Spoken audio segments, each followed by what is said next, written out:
Hey, everybody. Welcome into the Film and Whiskey Podcast. I'm Bob Book. I'm Brad G. And we're coming at you with another special bonus episode. Brad, we have a really special episode planned today, and it's something that we've only really done, I think, once before. We're just basically putting the spotlight on a brand today. And I think from the get-go, there's already people listening to this that are like, oh my gosh, like they're doing sponsored content. First of all, no, we're not. Like we're not being paid anything for this. We just kind of stumbled across this brand, reached out and said, hey, what are you about? And then after learning what they were about, we said, all right, come on our podcast. Yes. So we have not been paid anything by this brand, but we have been sent some product to try live on air. And we're also joined by their CEO and founder. And the brand in question today, Brad, is called Blind Barrels. This is a subscription service that sends you whiskey in the mail. And Hey. I mean, I'm sold already, but here's the thing that they do that's unique. They send you 4 samples of whiskey in a quarterly box that you subscribe to. So you get it every 3 months, unless you sign up for like a one-off.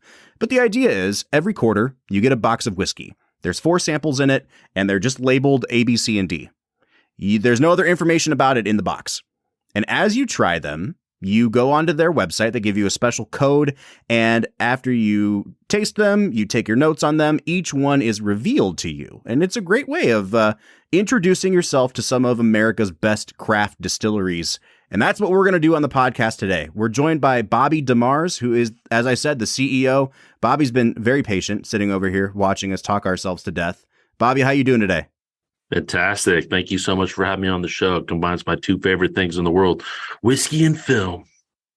So like I said, we're going to jump in and drink all 4 of these samples live on air with Bobby walking us through the process. And you've already kind of teased it a little bit, but you are one of our few guests that has had one or both feet in both of our preferred industries here. You're a filmmaker and also a CEO of a whiskey company. So let's talk a little bit about your background in the film industry. Walk us through, all the Oscar-winning films that you've directed and starred in. I see the shelf behind you just like covered in Golden Globes and Emmys and everything else. So walk us through it, man. Well, I've won so many awards that, look, I'll tell you what, if anybody out there has ever made a film, it's really difficult. And I've been lucky enough to make a few. And so I went to USC on a football scholarship. I was the first player ever there to get into film school there. And when I got out, I started producing, or at least attempting to produce, because I think I just need a good idea and someone needs to listen to what I'm doing. That's all I need to do. Someone just needs to hear my pitch. And that's not really how it works, unfortunately. And there's a lot of components. And at the end of the day, you got to get really lucky. And then I branched out into doing some screenwriting, and you have to develop a lot of material. And I was a partner in the company that made a movie called Talk to Me, which was really the first African-American art house film before Precious. It broke the mold in terms of the demo of who watched that film that had Martin Sheen. And it was really Don Cheadle and Chiwetel Ejiofor, Taraji Henson. And it was a great film. And I had a credit robbed from the film at the last second by the guy that wrote the check for the movie. And, I learned from that. Made a documentary that Don Cheadle narrated for PBS called Adjust Your Color. And then, what happens after you make a film is you try to make more. And it was so hard to get films made that I said, you know what, I'm going to go out and make a film that I know I can make, that I have access to aspects of it, and then I have a unique perspective on. And I made one called The Business of Amateurs. It came out in 2016 that focused on college athletes' rights. So the money and the disparity and the gap that exists from the money that comes in to what the athletes get, the academic integrity or lack thereof within the system. And then the medical side of it, obviously the CTE, the chronic traumatic encephalopathy, that's still been pretty newsworthy. And we were lucky enough. That was, I'll tell you, making a biodoc about a guy that's dead, which is what Adjust Your Color was, about a radio DJ, was easy in comparison to this. That film, how the movie ends. If you want to mess with anyone making a documentary, ask them how the movie ends. And, it was a labor of love. We shot 73 days in 23 cities. And we actually made a pretty big impact with the film. I'm on the oversight committee of the board of a nonprofit that oversees college athletes' rights. We utilized the snippets of the film to create a bill in California that then was replicated in 12 other states for NIL, which is name, image, and likeness rights for athletes. And that competition was the fastest way to change everything. And it got to the Supreme Court last summer. And now, your favorite school, their athletes can now make money from their name, image, and likeness in that short interim that they can actually trade on that value. And then, the quarantine hit and, I think a lot of businesses dried up and, the film industry, if you're not a heavy hitter, if you're not, Soderbergh and Spielberg and, Wes Anderson, like you guys have been doing episodes on recently, it's really hard to get a movie made, even for big directors. And, during that little lull, my buddy was doing blind whiskey tastings and I'd done with wine. I'd never done with whiskey before. And I was like, this is awesome. I loved just the communal aspect. Great whiskey's meant to be shared. You guys do it every episode. Really kind of opens up conversation a little bit, but I love talking about the nuances of each sample and what we were getting out of it and the learning component of it. And obviously you have a little fun because you're getting a little bit drunk and you're doing that too. And so I said, I'm going to figure this out. And it took me a long time. What I discovered, if anyone ever needs a lawyer, you can usually do a free hour-long consultation with one. And so I called up an ABC attorney alcohol beverage control. He said, you can't do any of this. And I went, okay. And then I did 16 more of those calls with different attorneys until I gleaned enough information to figure out how we could legally put other whiskey into bottles with our branding and be able to distribute to the 42 states that we're in. And then a year to get all those elements in place after we created the company, and we launched in January. And, we've been growing pretty quickly. And like you said, we showcase craft brands, so I think the parallel between the business of amateurs is really about showcasing and highlighting the disparity and the gap of these athletes that create a lot of money and opportunity for their programs and don't have it themselves. And in the whiskey world and really spirits in general, I mean, prohibition never really ended. There's a lot of bureaucracy, there's a lot of brands that are making the best whiskey you've never tried that you can't get because they can't get a distributor to put them on the store shelves because there's 3,000 brands and there's 200 spaces, right? Mm-hmm. And so when we created this model, we weren't like, oh, let's put Maker's Mark and Michter's and Jack Daniels in the lineup. Well, there's nothing special about that. And not everybody in craft is making good stuff, but of the ones that are, that we think are worthy of trying, we wanted to showcase them. And what better way to do it than in a blind tasting where you can remove your bias that you have. I mean, we do with films too, right? Like we want a film to be good because I wanted artificial intelligence to be awesome because it was Kubrick was supposed to make it and then Spielberg. Right. And I'm like, come on, this is going to be awesome. And I was like, he's running around with a prostitute robot. I don't know if I'm sold on but listen, it took you 9 minutes to get from hello, how are you to prostitute robots. And that's what we appreciate about having guests like you on our podcast. I got to say real quick, Brad, you've barely spoken yet. And I promise we're going to let Brad talk, but he's over here chomping at the bit to get into this box. Bobby, I can tell that you have such an incredible focus on what this brand is about, because every question I had written down to ask you about the relationship between film and whiskey and the relationship between your work in the film industry and this brand, you've already covered it all. Like the business of amateurs, the connection there, you've already drawn those lines. So I think, honestly, let's dive into drinking these 4 whiskeys and any other questions that we might have, I think we'll throw in here during the tasting experience. Brad, you've opened up your box. I'm opening up mine now. Can you explain to our listeners, when you get a box from Blind Barrels, what comes inside of it? Yeah, well, first off, it is the cleanest aesthetically looking boxes I think we've ever received. And we've received a lot of different marketing, promotional materials. This box is gorgeous. It's simple, elegant. The black with gold is like classic. And then you open it up and everything in there just is streamlined to fit the process of a blind tasting. There's nothing extraneous. There's nothing that is unnecessary. There's no unnecessary marketing in there. Mm-hmm. All of it is there to help you enjoy your experience of blind tasting 4 whiskeys. And I think that's what I really appreciate about it. I opened our conversation with Bobby before we started recording by basically just saying, this is a kick-ass product, man. Thanks, man. It's funny, the box, it's almost like you feel guilty if you throw the box away, right? Mm-hmm. So look, you can remove that foam and you can put your weed in there. Biden's going to allow that now. There's all sorts of I think ways that we're trying to have a contest to see which subscriber comes with the coolest way to use the box, because we put a lot of thought. We want people to associate Top Shelf, just idea with their brand. We want them to think of these things as something special, because they are. If we just threw a bunch of plastic bottles with some corrugated samples into a thing and said, you figure it out, well, then you're going to associate it with that. So that was important to us, make sure the experience was top shelf. Yeah. And I'll say that the tasting table that you send along with it is really an excellent opportunity it gives people an introduction on how to start to develop your palate, but I wouldn't say that it's overwhelming with 200 different tasting notes. And I think that's what I appreciate about it. It's just enough to make you go, oh yeah, this is in the herbal realm. And let me start thinking about what a specific herbal note might be. But as you become more advanced with tasting and you do enough of it, you start to develop your own tasting wheel that's, moves on from what you guys have to offer. But I think what I'm trying to say is this is great for beginners to veterans in the world of tasting. Yeah, a lot of I still consider myself somewhat of a whiskey novice. I know more about liquor laws than I do about whiskey, I'd say. And I'm more of a film veteran in terms of talking about that. I think that's what I like about your show, and I'm listening to you guys, that when you're breaking down a film and what's good and what's bad, what you're talking about is accessible to somebody that's a novice, but you're also hitting on people that really are kind of film nerds. And we're trying to do that with this box too.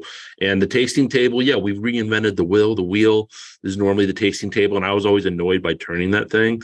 And our box is rectangular, so we just created something, but it's meant to jar your memory on ooh, am I getting this? And although we did have somebody who bought it for their spouse, and the person was like, well, he has a nut allergy. And does that mean, and I'm like, there's no nuts in this whiskey. Otherwise it wouldn't be whiskey, but there's also not leather in this whiskey, and there's not stringents, things that are actually listed on there. This is just what your senses are telling you. Well, on that note, I was going to say, let's dive in, I'm ready to drink, man. So I've poured out sample A here in my glass, Brad. And let me say this as we start nosing.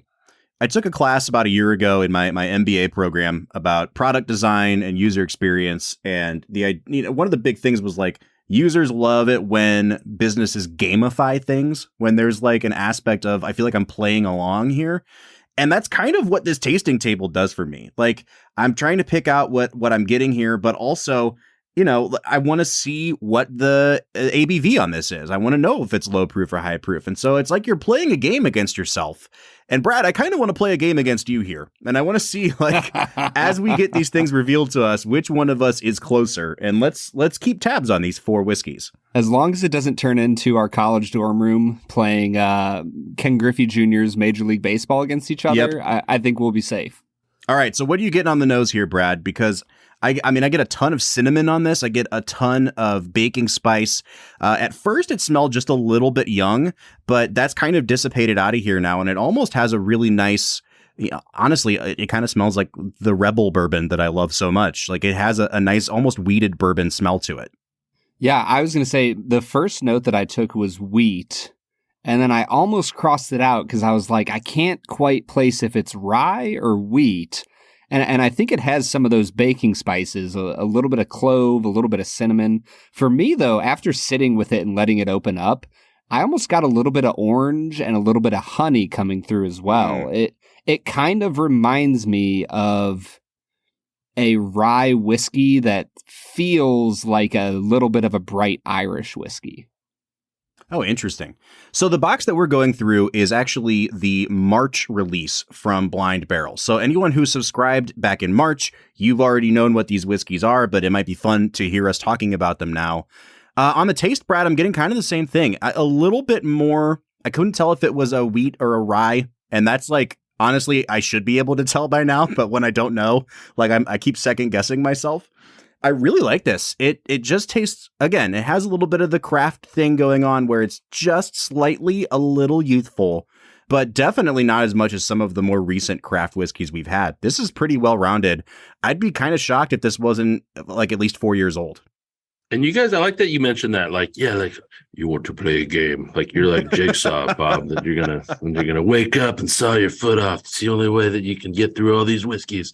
That there is this game component, and yeah, I mean, we do this. We only test things blind. We don't push brands that we want to be in the lineup. We literally, I have my whiskey wizards or spirits guides, as we call them, and everything we do is completely blind, and we go through it, and we're wrong about stuff all the time.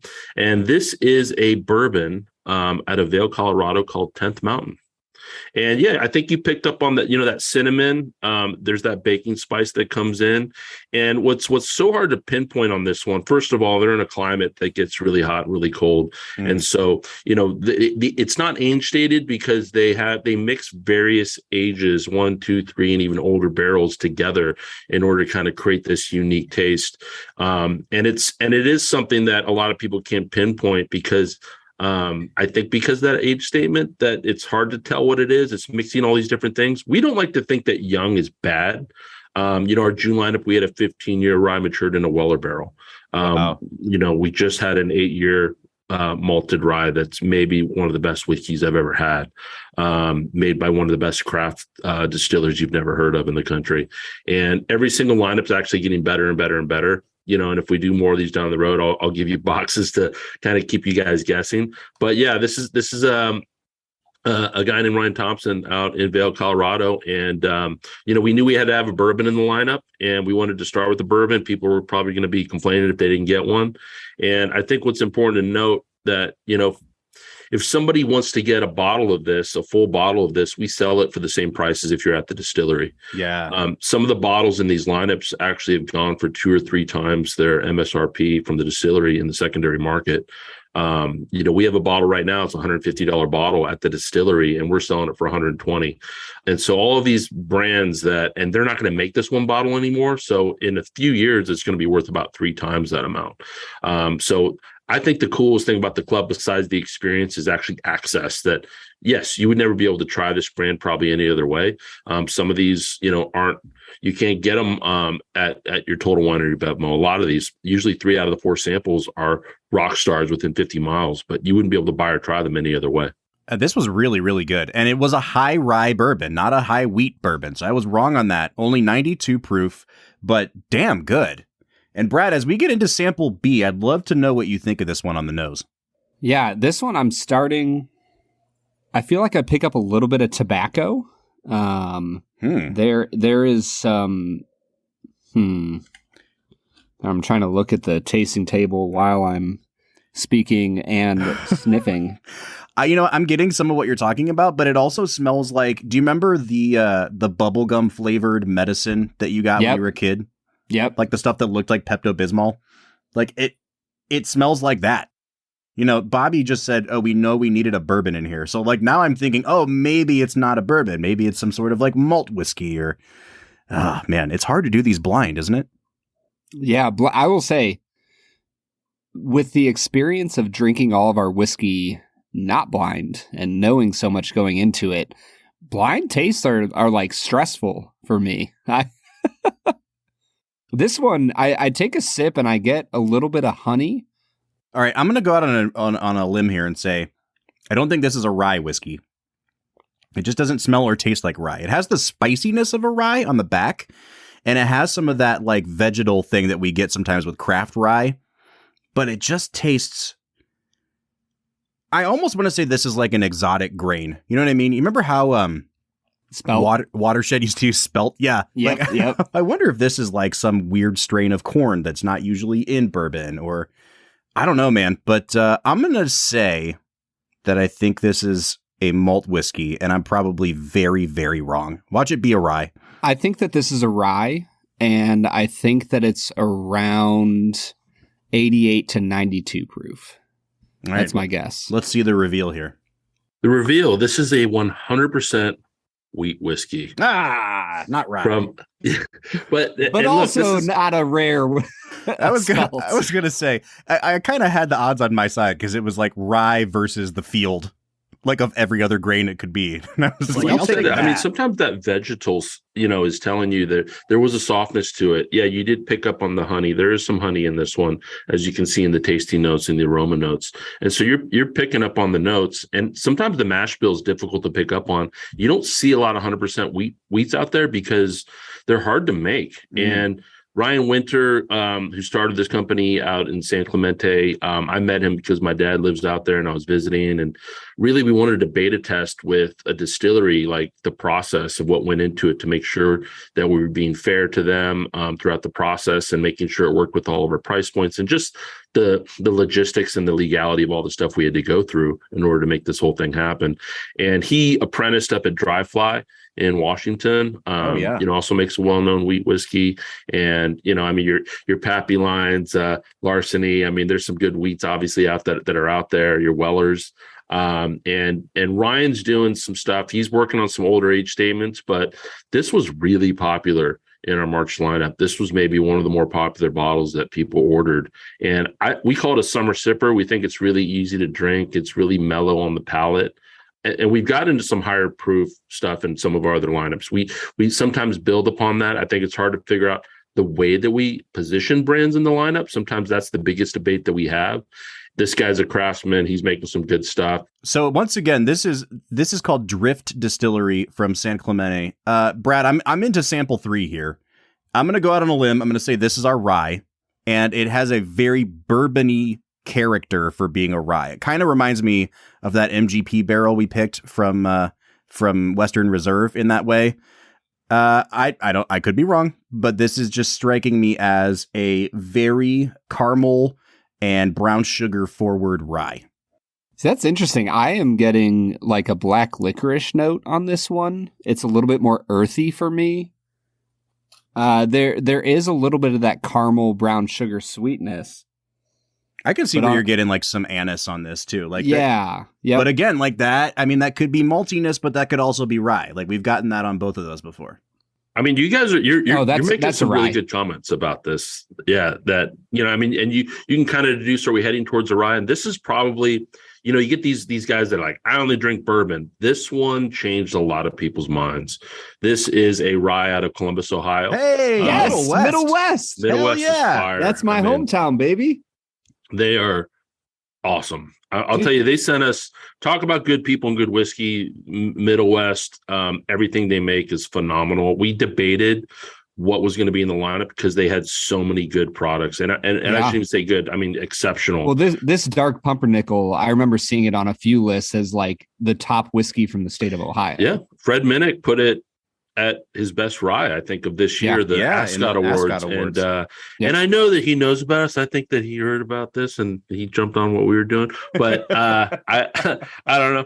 But talk to his manager and see if that was a factor. But yeah, I mean, I just thought the word pumpernickel sounded cool. That means that they left the husk on, of the actual rye when they distilled it. And yeah, I mean, this is a smooth.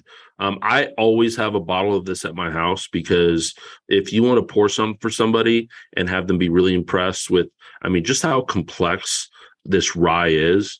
And yeah, I'm a rye guy. I like a little bit of everything, but this is maybe one of my favorite go-to whiskeys. Bobby, I think you and I might have a pretty similar palate because I'm the same way, man. I like all whiskeys, but ryes just consistently draw me in.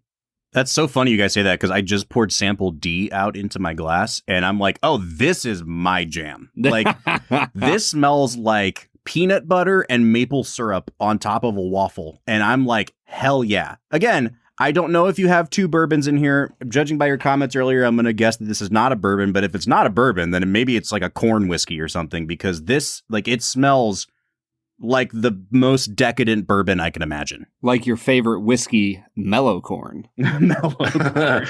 DSP #1 in Kentucky. Yeah, Bob, this is hands down the most decadent of the 4 options. When I think about a whiskey having caramel on the nose, this is what I think about. Mm-hmm. Like, I think it's easy to throw caramel around as a tasting or a nosing note. When in all reality, it's just kind of, sweet. And it might just be like a corn sweetness or something. Yeah. This is like decadent caramel. And I definitely get like roasted peanuts on the very back of it though. Like it's like you folded, it's like caramel corn that has peanuts in it. Mm-hmm.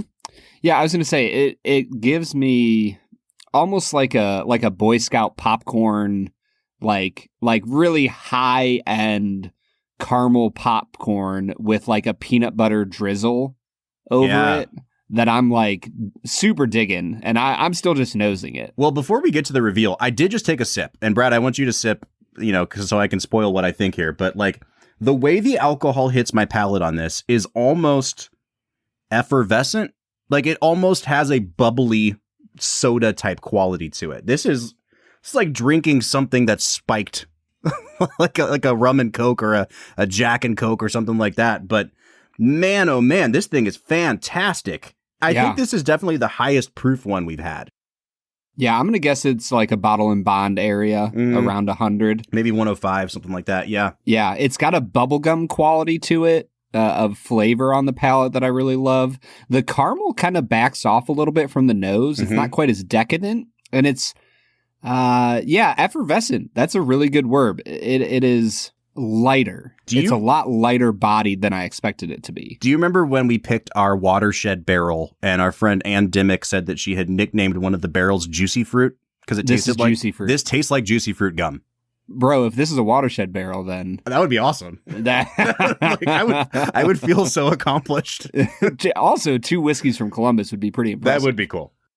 Wow, well, you guys are like, what's interesting? You guys started off like a little off the mark in the guesses, and you were a little down in the dumps. You guys are really humming and drumming now. And I mean, I call this one. You're right. This is a bourbon. I'll reveal it in a second. And I call this kind of the everlasting gobstopper. The schnozberries taste like schnozberries. Where there's this. We are the music makers and we are the dreamers of dreams. And there's this element of this particular whiskey farmer. This is a true grain of glass distiller. This is somebody that you haven't heard of. And it evolves, like the smell, the taste, the long finish, the burn. This is a decadent, perfect whiskey. And when we did a blind tasting, I threw a curveball in. I put a $400 bottle of Old Carter in the lineup.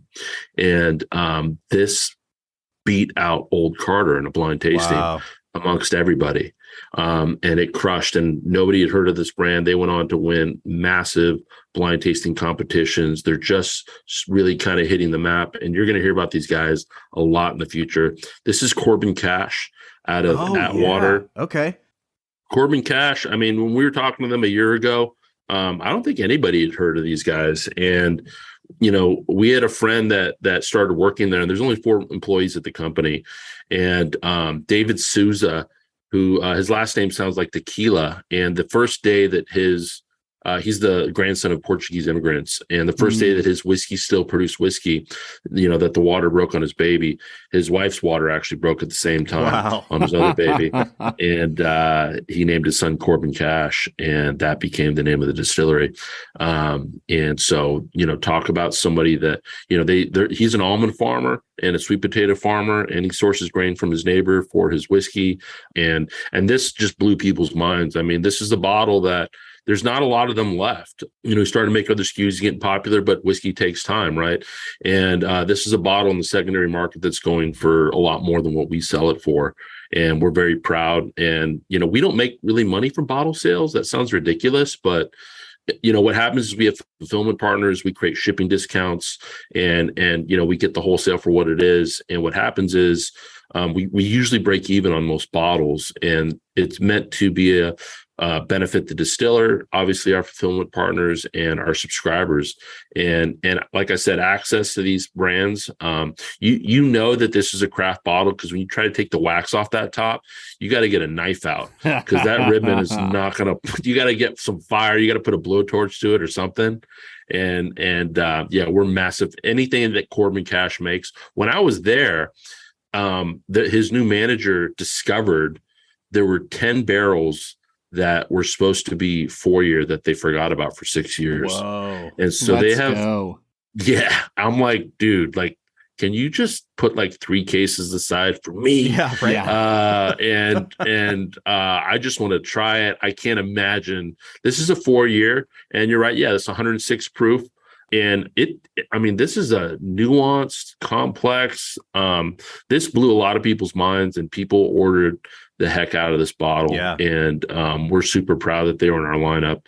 And every lineup's, I can't really necessarily say it's gotten better. Everybody in our lineup is kind of like our baby. We're big fans of everybody that's in our lineup. But yeah, December is shaping up to be nuts. And we actually have some big people that are helping pick that we can't announce just yet. But every lineup's getting a little bit crazier and crazier. And now that we're becoming more established, it's becoming easier to talk to these brands or get access to these brands. Mm-hmm. We have a lot of love for everybody that we mentioned, 10th Mountain, Drift, Middle West, and Corbin Cash, because they believed in us before we even had a website, before we, they were like, this sounds really cool. And yeah, we tried, probably and talked to 60 distillers just to figure out the first couple lineups. So it's not just anybody that would talk to us. And now I'm looking at a shelf that's got 500 bottles on it right now. And it's that cool part of the job where we get to try all these cool things. And I think what's unfortunate, sometimes we talk to great people and we don't like their whiskey. And in the better world, everybody in this lineup, great whiskey, great people. It's the best of both worlds. And we're lucky to have them in our lineup. Well, I got to say, Brad, I'm sorry to interrupt you, man. This is by far the best whiskey we've had in this lineup. And I liked all the other three, but maybe just my palate, this blew me away. And yeah, Corbin Cash, I gotta excoriate you for a minute here. You got to answer my messages on Instagram. I want to have you on the podcast. And now that I've had your whiskey, please, I love it. It's really good. Please come on our show. Please send us more whiskey, Corbin Cash. I'll call David tomorrow. He'll come on. Yeah, man. Rake him over the coals a little bit. No, he's look, he is as old school as you can get. And this particular whiskey, he was making it to create a blend. And one of the reps from Southern, a massive distributor, was there. He's like, he tried it. He's like, what are you doing with this? He's like, oh, I'm going to blend it. And he's like, no, you're not. Yeah. This is we have located pure fire, and this needs to be, something special. And it's something special. But yeah, I'll reach out to David. He'll come on the show. No problem. Oh yeah. Let's get him on. Well, Bobby, we're sitting down with you now, and this has been an incredible experience. Brad, I can't speak highly enough of this. Yeah. I think the fun thing again is it brings you back down to earth a little bit.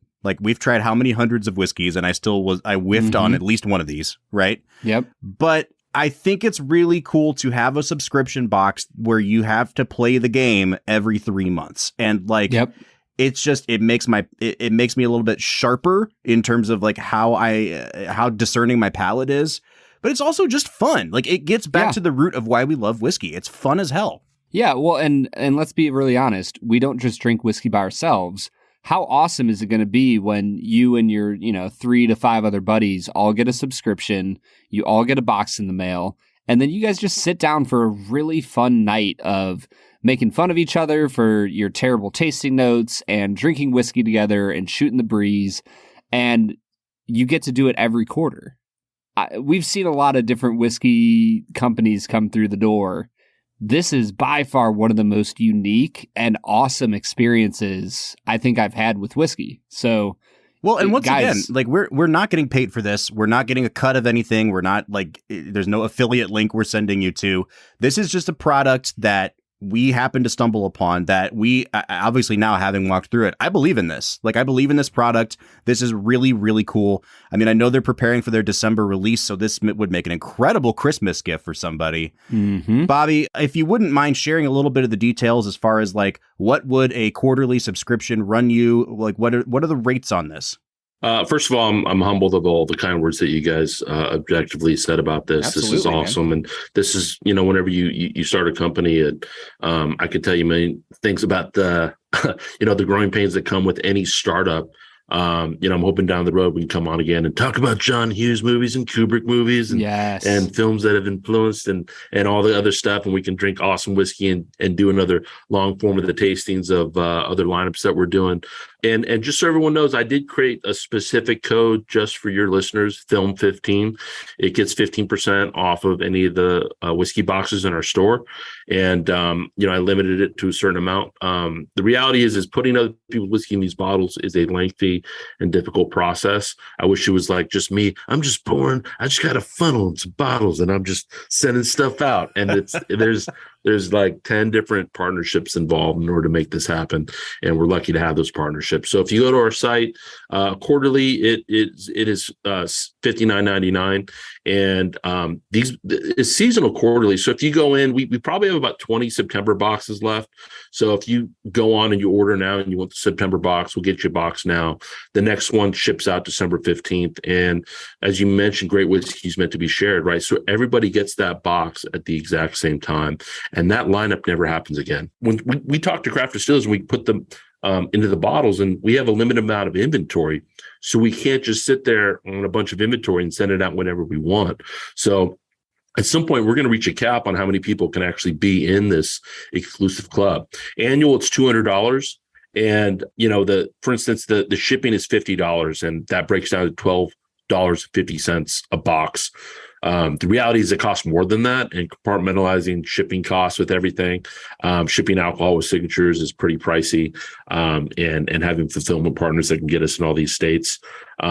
But, you get to try things you never be able to try. And once again, I think access, that bottle of Corbin Cash, that's $100 bottle. Mm-hmm. I know in states outside of California, it's going for 2 or 3 times that.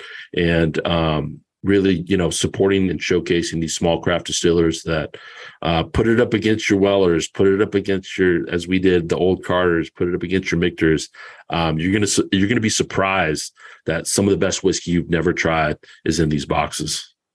Yeah, I was going to say, if I'm just being honest, Bobby, my brain immediately went to how much am I paying per pour? And with 16 bottles coming your way, you're paying $12.50 per pour. And I have to say, to have whiskey shipped to you, like this isn't going to the bar and getting a pour of whiskey. Like to have whiskey shipped to you at your house where you can enjoy it with your friends, $200 is a freaking steal. I genuinely, in my brain, was thinking like, oh, like a year of this is going to be $300 or $400 easy. Like I can't imagine how they could make it cost any less than that. You got this box that you can put your weed in there too. So exactly. Don't forget about that. But when, the one thing that pricing, when some people will be like, wait, I'm paying, $50 for 4 doubles. And it's like, well, wait a minute, you got to back up. You just spent $40 on one drink at the bar on one double. Mm-hmm. And so we all kind of compartmentalize pricing in a certain way, and we don't have massive margins. And when people that are in the club, they go, you should be charging more. And the problem with that is we can't say that we're supporting small American businesses and then price out the middle class. Mm-hmm. So the fact that people that aren't in the club that are being like, this seems pricey, and people that are in the club are saying you should charge more, tells us that we're in where we should be. And there's a lot of thought that kind of went into that.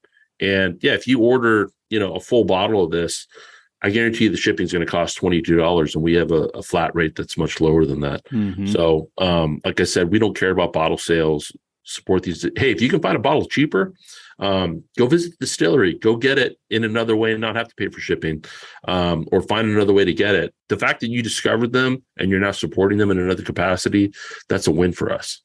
Well, I think that's about all that needs to be said. This has been Bobby DeMars, filmmaker, whiskey boss, all around good guy, gentleman, and scholar. Bobby, thank you so much for joining us today.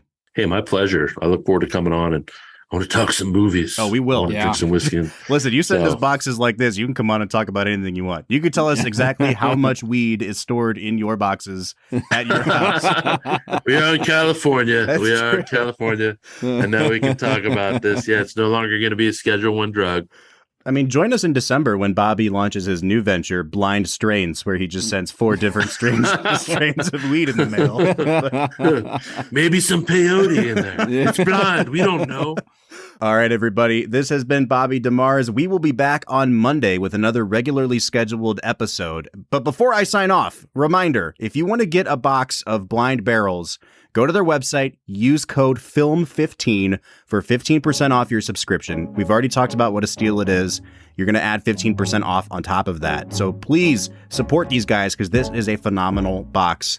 On behalf of Blind Barrels, on behalf of the Film and Whiskey Podcast, I'm Bob Book. I'm Brad G. And we'll see you next time.